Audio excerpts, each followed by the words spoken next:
Musia byť obozretní, dávať pozor na to, že sa môže hocičo stať, nevedia, kto je, ako je zranený, nevedia, čo sa v aute preváža, či sú tam výbušné látky.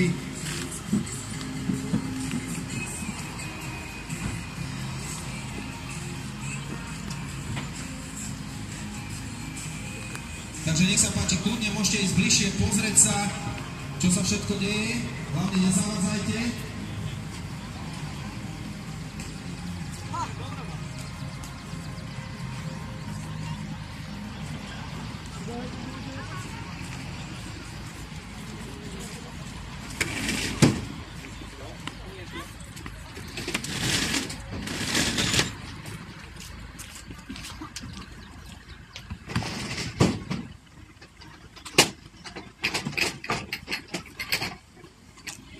Základ je dostať sa k zranenému a zistiť, či v aute nie je viac osôb, aké zranenie má.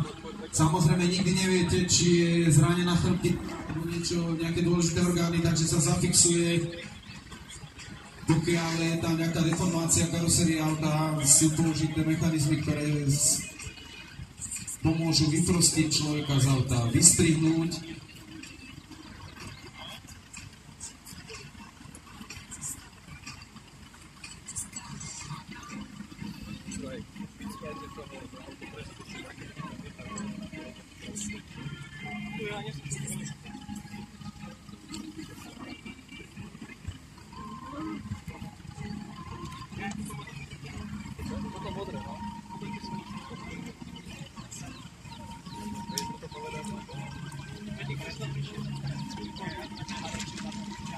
Podotýkam, toto sú prvé tie zložky, ktoré sa dostali auto, sú to hasiči vlastne, oni riešia len tieto veci. Počkaj, som potom záchranu.